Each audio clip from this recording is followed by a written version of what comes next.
FDD, the Foundation for Defense of Democracies, was established soon after the attacks of September 11th, 2001. The founders of this policy institute, or think tank, recognized that America and other democratic societies were taking a holiday from history, not understanding and certainly not responding adequately to the threat posed by those groups and regimes committed to the destruction of the West, what we used to call the free world.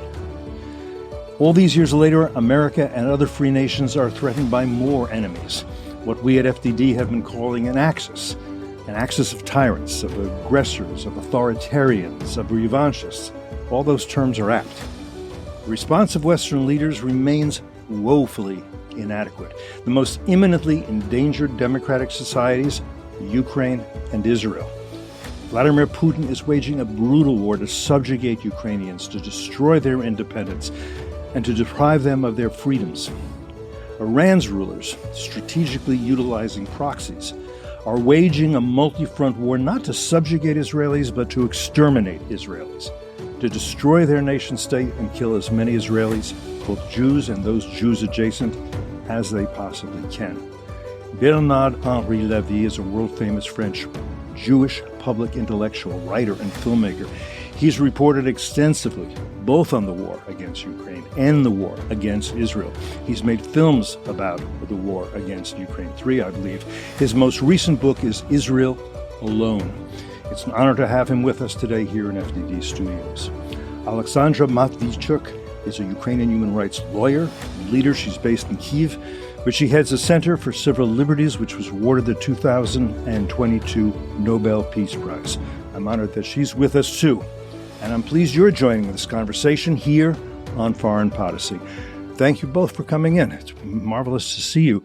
Bernard, since you've been on the ground and not just in hotels covering both these brutal wars, perhaps just spend a minute kind of comparing and contrasting these wars for us.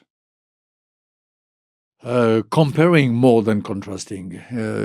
It is two existential wars, existential for Ukraine, which is targeted by Russia and Putin in its very existence. Don't forget that Ukraine has been invaded under the pretext that it should not exist, and it did, and it will not exist. It's a real war of annihilation, an attempt of annihilation of Ukraine, of the Ukrainian culture, of the Ukrainian identity. Israel, same, invaded by Hamas on October 7, attacked by Houthis, attacked by Lebanon, behind them a sponsor who is Iran, and behind Iran a sponsor who is an usual suspect for you, Oleksandra, who is Putin. He's back the war in the back side, behind the curtain of the war against Israel too. And same, it's a war of annihilation. If you listen to Hamas and to the supporters of Hamas, what do they say? From river to the sea, Palestine will be free. Means two things. Number one, Palestine will not be free. It will be under the boot of dictatorship. But number two, Israel has to be eradicated. So it's two existential wars and two wills of annihilation. That's why Ukraine and Israel are more than ever on the same side of the barricade. Oleksandra, I want you to address something that I heard from a lot of people, a lot of smart people who I would think we should know better, but they don't, so it's an important point, and it has to do with Putin's motivations. And what they say is, oh, well, Putin, he felt threatened by NATO expansion. This idea that he looked at NATO and it's coming at him. And again, not stupid people saying this. And I know this is wrong, but I could explain why, but I want you to explain why this is nonsense. Let me remind how this war was started. Because this war started not in February 2022, but in February 2014, when Ukraine obtained the chance for the quick democratic transition after the collapse of the authoritarian regime due to Revolution of Dignity.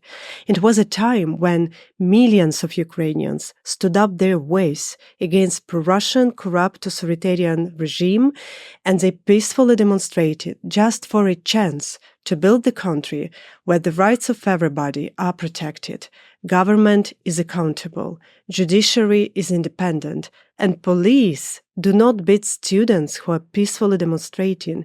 And we paid a high price for this chance because more than 100 peaceful protesters were gunned down in the center of Kiev.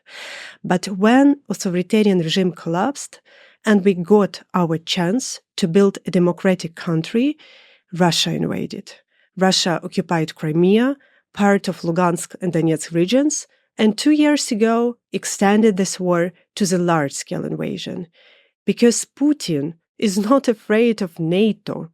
Putin is afraid of the idea of freedom, which came closer to Russian borders.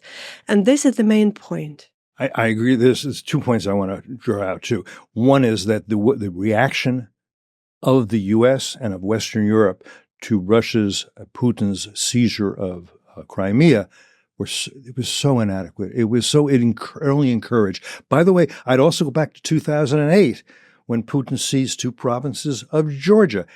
One other point that I want you to respond to that relates to that. I agree with what you're saying. Putin could not stand the idea of a democratic state on his border, especially one speaking a Slavic language. But there's something else that I believe, and I say this as somebody who I first went to Russia, Soviet Union in 1969. I was an exchange student there in 1972. So here's what I think. Putin sees himself as a czar. And a czar's job in a bad time like this is to restore the Russian Empire. And Belarus is part of the Russian Empire, not a problem, because it's a vassal state at this point. It's under his thumb. But if he's going to restore Russia, he has to restore all the Russias. And that to him means Ukraine. And so the restoration of Russia means to him, I have to subjugate Ukraine. By the way, he'd like 40 million additional Russians because the population of Russia proper has been diminishing. He'd like all that farmland, the breadbasket. He'd like a lot of things, but that's also part of it. In other words, this is neo-imperialism, neo-colonialism, as well as his revulsion at a democratic possibility in Ukraine. You agree with me on that?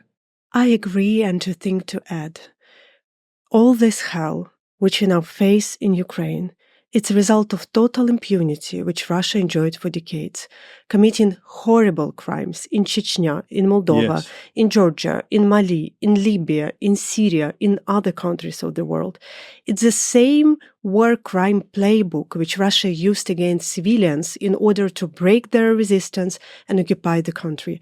Russia have never been punished, and that is why Russia believe they can do whatever they want. And second, Russia is empire. Empire has a center, but has no borders. And this is not my words, it's Putin words who say that the borders of Russia have never ends. So it's a nature of empire. When empire has an energy, empire always strive to expand it. Mm-hmm. Putin claims that Ukraine is not a real nation, that these are just rebels, rogues, what would you call them, separatists, tools of the West, Nazis, whatever. They're really Russians. They won't acknowledge it. Israel's enemies say there's no such thing as a Jewish nation. These people are colonials. They're settlers. They're not from here. They're from Germany. They're from Austria, whatever they are. They have no right to be here. They are not a people. It's an interesting question. What qualifies you as a people, as a nation? Who gets to decide? And it's complicated because, once upon a time we talked about the Yugoslavs. The Yugoslavs decided they're not Yugoslavs. They're Croatians, they're Serbians, they're Montenegrins. Once they were Czechoslovakians. Decided we're not. We're Czechs, we're Slovaks. Let's talk a little about the concept of nationhood and people. Nothing to do with Czech and Slovak. For Israel, Jews are indigenous of this area. They were here 2,000-3,000 years ago. Number one, they have always been in this place of the world. They had kingdoms there, they had their holy place there, and so on. They have never stopped to be there. And don't forget something. When Israel was created, Israel was decided by the UN 1947, then created in 1948. There was already 1/3 of the total surface of the Palestine were indigenous Jews born there. There was already one third. And in the place which was due to become Israel, half of the population, more than half, was Jew. So nothing to do with colonialism. No. And colonialism means an empire bringing by force some settlers, stealing the earth of people being there always. The Jews were there always. When they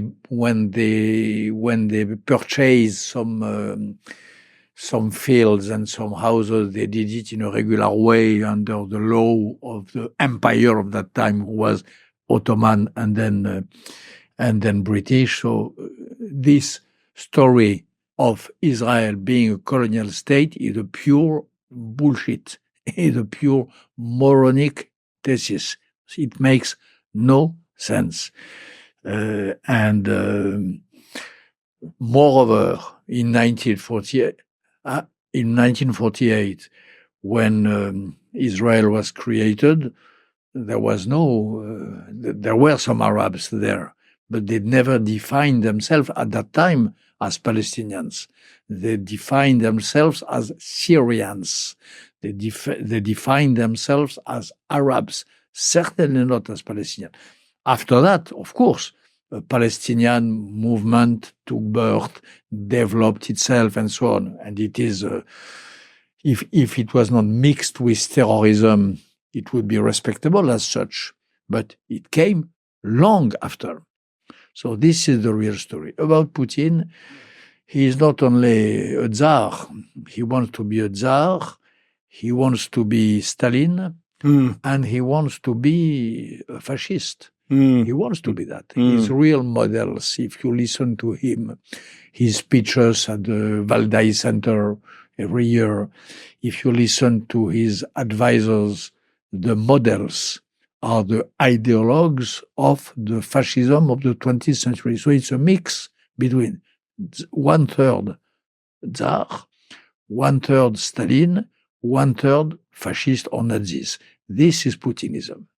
And is there not a kind of fascism also in Israel's enemies and the anti-Zionists? Because what do you want if you're Ali Khamenei, the supreme leader? What do you want if you're Al-Qaeda?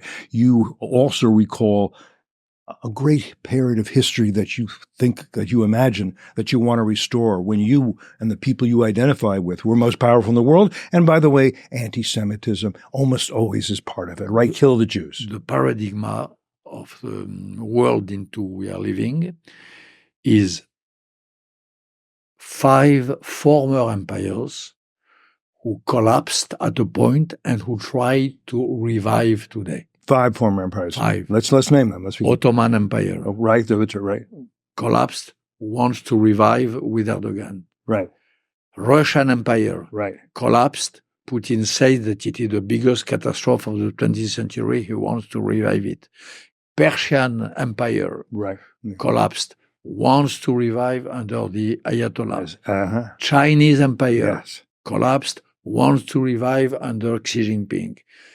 And the Arab Empire, the Ummah, wants to revive through people like Qatar, like people like that, Al-Qaeda, ISIS, Muslim Brotherhood, and so on. So this is what we have to face.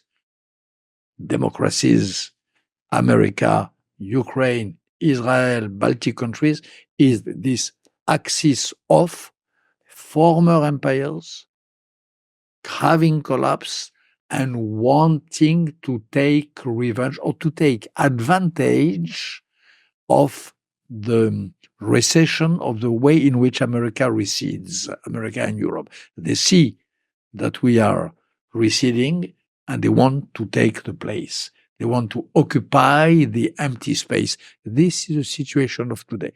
And Putin would never have invaded Ukraine, full-scale invasion, if he had not seen that Biden, few days before, said, why not? If he had not seen that Barack Obama in Syria had said there is a red line, use of chemical weapons, and when the red line is crossed, he does not do anything. If he had not seen, Putin, that Trump betrayed the Kurds under let them be destroyed by Erdogan and by Bashar al-Assad. Putin saw all of that. And Afghanistan, I would say, too. Do you not agree? And the betrayal of Afghans. The big signal for Putin was Trump and Biden leaving Afghanistan. The program was conceived by Donald Trump and was implemented by Joe Biden. So all these signals made possible this full-scale invasion and this of Ukraine, and made possible also the attack against Israel.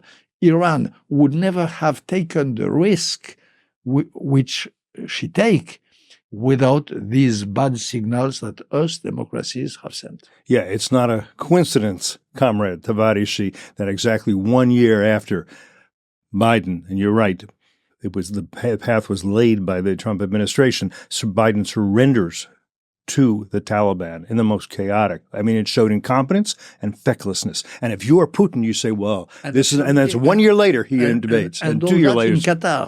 All that in Qatar. Why did the American administration decide suddenly to discuss with Taliban in Qatar about what? You were winning. The war was over. The Taliban were hiding in the countryside, no urban areas. The women were free. The veils were off. The civil society was building. The free press was blooming. Yes. And suddenly, Mr. Trump decided to start negotiation with Taliban in Qatar. This is one of the most absurd, crazy mistakes of the free world since long. And the result of that is the martyrdom of Ukraine and the existential threat on Israel. A lot of things I want to get through here today. Oleksandra, you're a human rights lawyer. You believe in international law. I have to say I'm increasingly skeptical of it.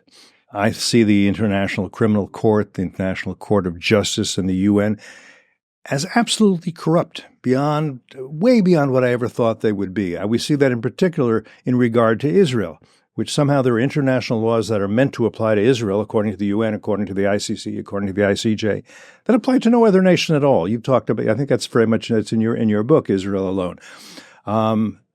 I'm not saying it's not impossible to reestablish international law as meaningful, but right now it doesn't really apply to Putin. He goes to nations that belong to the ICC, and they don't arrest him; they celebrate him.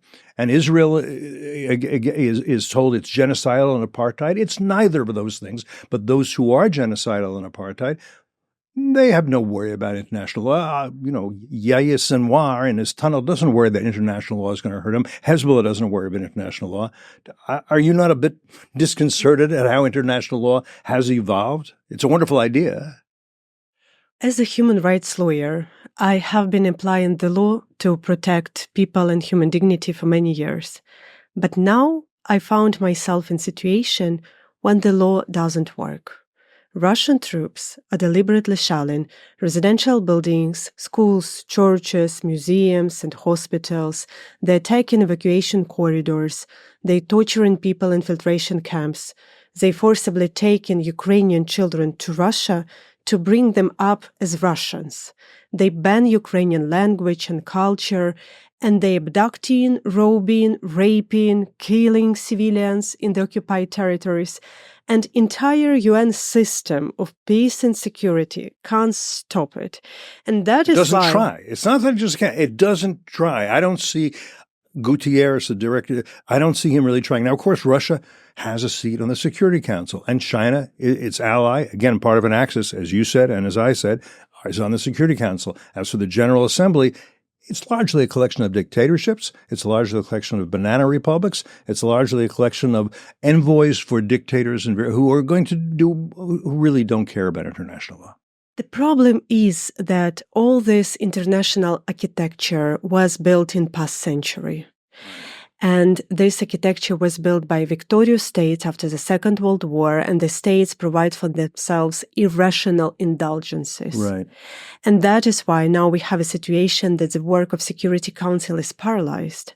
And that is why now we have a situation how Iran, China, North Korea, Syria, other autocrats watching how Russia is still enjoying impunity, which has encouraged them to do the same in different parts of the globe. So it's very easy to predict. So if we will not start a cardinal reform of international system of peace and security, such fires, like wars, will emerge more and more often in different parts of the globe because the whole international wiring is faulty and sparks are everywhere. But as a human rights lawyer, I know that the law doesn't work, but I believe that it's temporary, that with our joint efforts, we'll be able to restore international order, to deliver justice, and to stop this dangerous world which is approaching. You know, I mentioned that Israel is being accused of genocide when its enemies are openly genocidal. Israel could carry out genocide against the Palestinians. It hasn't. The Palestinian population has increased. People accuse Israel of apartheid. There is no place in the Middle East more diverse than Israel, no place where Jews, Muslims, Arabs, Christians, Druze, and others have more rights and freedoms, majorities. And I'm reminded, interestingly, and I think both of you, of Vasily Grossman. Now, people may not know who are listening, but you know who Vasily Grossman was. He was a Ukrainian, Jewish novelist and journalist. Among his books were Ukraini bez Yevreyev, Ukraine Without Jews, right after the Holocaust. He was award-winning Krasnaya Zvezda, Red Star journalist. Here's what he said, this quote, very apt. "Tell me what you accuse the Jews of. I'll tell you what you're guilty of." That seems to be and then he was writing that during World War II and just after. That seems to be exactly the case. About genocide, I would, if I could, I would encourage strongly Israel to reverse the process and to accuse, of course, to sue Hamas, Hezbollah, Iran for genocide. Because again, when they say from river to the sea, Palestine will be free, it is a statement of genocide. When the official press in Iran says that Israel should be eradicated, it is nothing but a genocide. So I don't understand why Israel does not launch a campaign denouncing the genocide of which they are the purposed victims. About the UN, I agree with Oleksandra. I believe in law, and I would add two remarks. Number one, we should make it possible, and you have the moral authority for that. The Commission for Human Rights, for example, anyone should not be. Today, Goebbels or Mussolini would sit in the Commission of Human Rights. If they existed, Goebbels would be on the Commission of Human Rights. So there should be some processes, some laws, some preconditions before being admitted in the Commission of Human Rights or the Commission for Women. Iran was member or vice president of the Commission for the Right of Women. This is a pure Orwellian world. About the blockade of the Security Council, there is one detail. There is one reason why it does not work. It is that Russia, who blocks the system, has stolen her seat at the Security Council. And you know that well. Russia has no right to sit in the Security Council. You know how it happened. In 1991, December something, there was a gathering in Alma-Ata, I think, of all the republic of the former Soviet Union, all the independent state of the former Soviet Union. It was like a meeting of gangsters. in Chicago in the 30s, meeting of gangsters, and they decided to share the treasury. So who will have that? Who will have that? Who will have the nuclear weapon? Blah blah blah blah. Ukraine was deprived, by the way, and who will have the seat in the? It was USSR. The seat in the Security Council belonged to the Soviet Union. So who will inherit? And Russia, by a mix of intimidation, blackmail, and so on, corruption, took the siege. And there was never any legal process in the UN authorizing the shift from Soviet Union to Russia. If you make an investigation here in this house, go to the UN, ask for the documents of that time, ask for the minutes of a meeting of the General Assembly, ask for the trace of a vote endorsing, accepting this transfer of responsibility. It does not exist. You have no legal trace of Russia being member, by the way, of the UN, that's another story, but of Russia occupying the seat of the Soviet Union. It could have, what I mean is that it could have gone to Kazakhstan, to Belarus, or to Ukraine. Well, especially to Ukraine, because Ukraine was a member of the UN. To Ukraine. And a campaign, if I had the energy and the organization you have, I would launch a campaign for the seat at the Security Council to go to Ukraine. Ukraine is entitled for that. Ukraine has the democratic culture, and Russia has lost any right, any legitimacy for sitting in the Security Council. This is a real point. It looks like a joke, but it is absolutely accurate. There's a bunch of, we have limited time, but I want to go through a bunch of things. I do want to explain to people why Ukraine had a seat in the UN, because at the time of the formation of the UN, the Soviet Union thought it would be outnumbered actually by its adversaries and wanted extra seats in the General Assembly. So now I probably need you to say just a few words about why it, and I to come back to this, why it is that that Ukrainians are not Russians, that they are a different nationality. Obviously, there is overlapping of history. Kiev and Rus historically. I mean, one could say Russia came out of Ukraine rather than the other way around in a certain way. But just say a few words about the independence and nationality of the Ukrainians and why they're not Russians any more than, say, Serbians are, who are also Slavs, or Bulgarians. We are an ancient nation, but we were a young democracy, because only after collapse of Soviet Union, we have a chance to restore our independence. And for centuries, Ukrainians are fighting for independence. So it's a long-lasting story for us. And that is why Putin openly says that there is no Ukrainian nation, there is no Ukrainian culture, there is no Ukrainian language. Russian propagandists openly says on Russian TV that Ukrainians have to be either re-educated as Russians or killed. And that is why, for 10 years, we have been documenting how these words converted in horrible practice on the ground when Russian troops are deliberately exterminated active local people. Mayors, priests, journalists, children writers, teachers, businessmen, environmentalists, any active people of community, how they destroyed and robbed Ukrainian cultural heritage. And even when we speak about this kidnapping Ukrainian children to Russia, let's look deeply. These children were put in Russian re-education camps. They were told they are not Ukrainian children, they are Russian children. And then they're supposed to be adopted in Russian families who has to bring them up as Russians. It's a genocidal policy. We are a different nation. And if you go to any social survey, when Ukraine evaluate their values, they always put freedom in the first place in hierarchy of values. We're totally different from Russians, even from the value mindset. I don't claim to know who will be in the White House next year. I do think I can predict that whoever it is likely to say, we need a diplomatic solution, certainly to Ukraine. what's your feeling about the possibility of the possibility of negotiating with Putin and coming to an agreement, a peace deal, a ceasefire? What's your... People in Ukraine want peace much more than anyone else.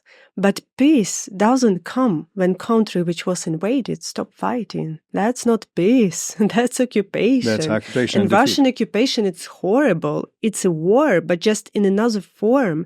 Because Russian occupation means torture, rape, denial of your identity, enforced disappearances, forcible adoption of your own children, filtration camps, and mass graves. And Ukrainians don't want all this stuff. And we know for sure that Russia wants to restore Russian empire. This means that Russia don't want peace. Russia wants to achieve this historical goal. And we can't allow ourselves such wishful thinking that let's believe Russia, who betray multiple times all peaceful agreements in all different centuries. Like recently, when Russia occupied Crimea and eastern regions, and conclude Minsk agreement, Ukraine has a zero chance to return these territories. But how Russia uses these 8 years? Russia built powerful military base. Russia prepared their economy for the next wave of sanctions. Russia produced artillery shells, designed the plan of attack, and started large-scale war. So we can't afford our this wishful thinking because the price, it's our lives.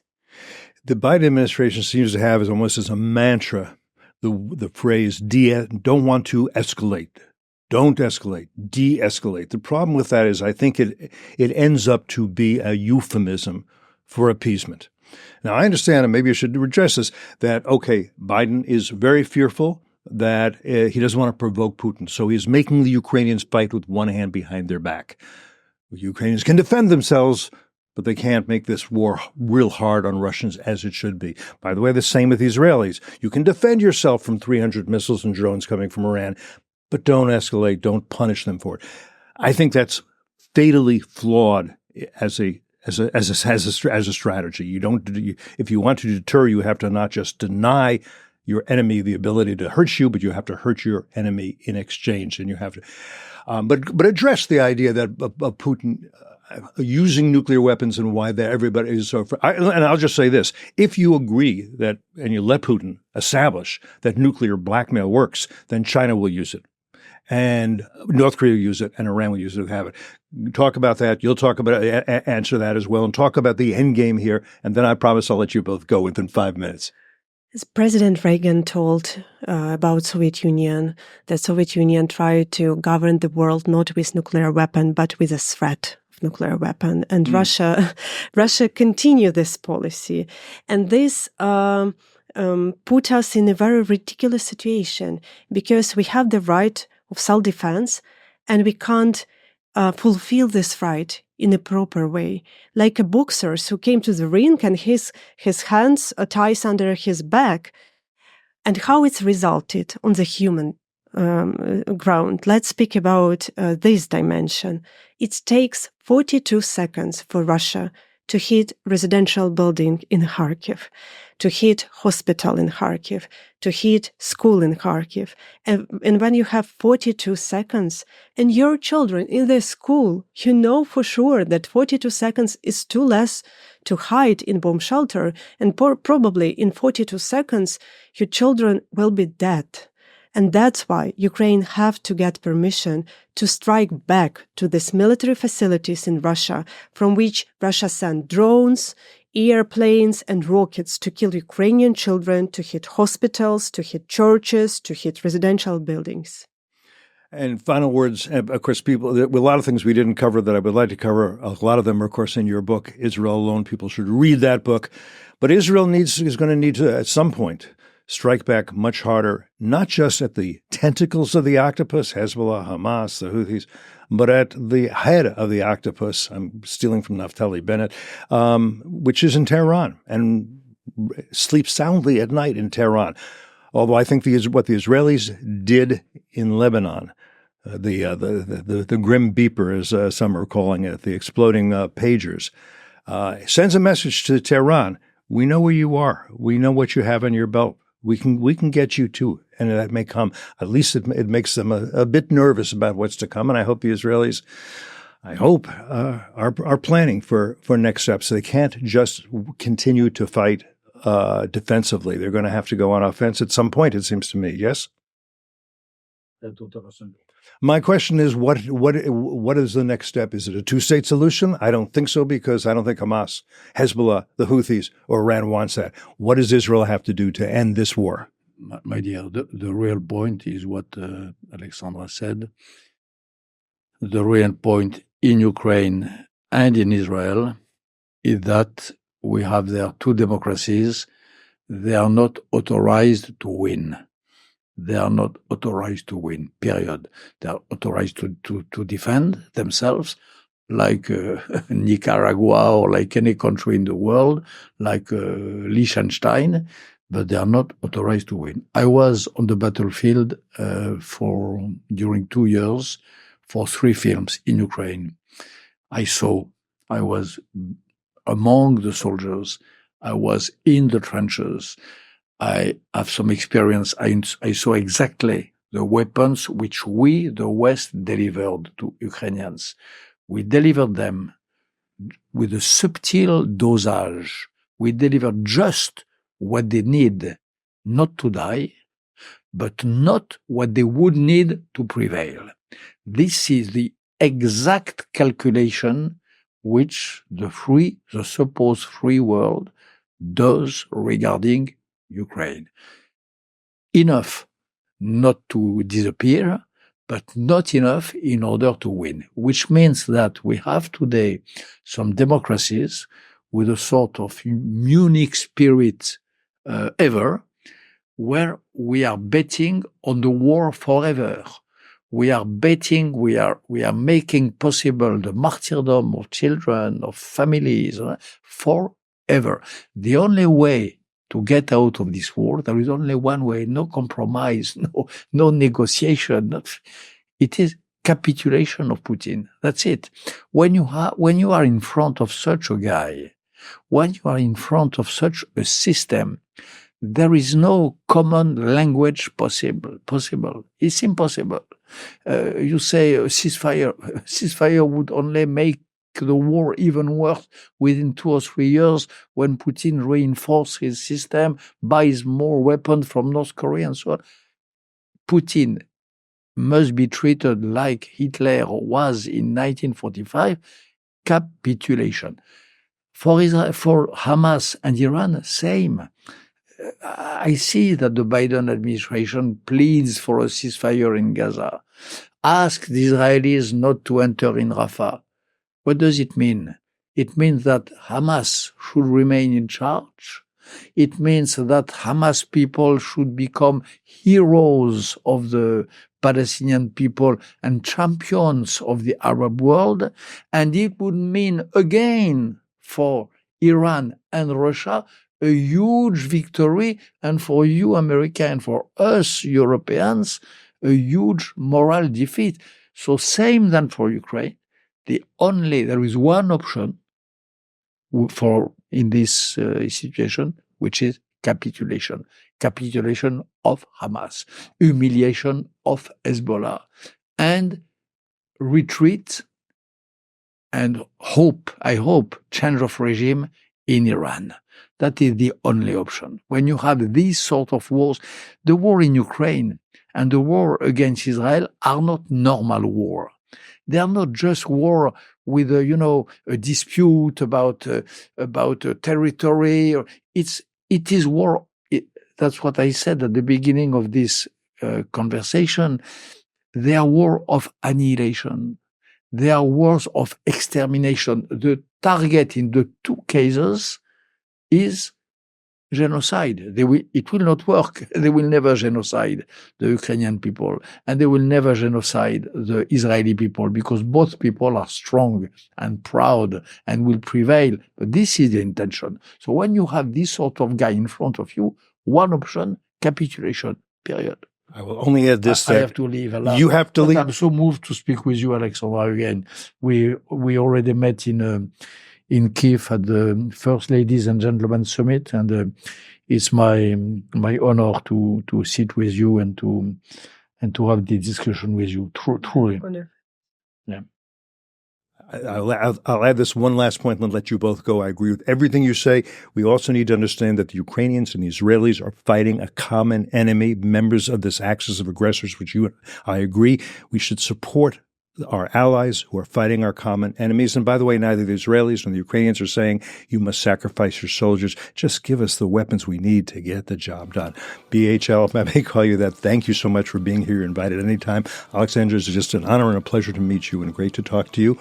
And thanks to all of you who have been with us for this conversation here today on Foreign Policy.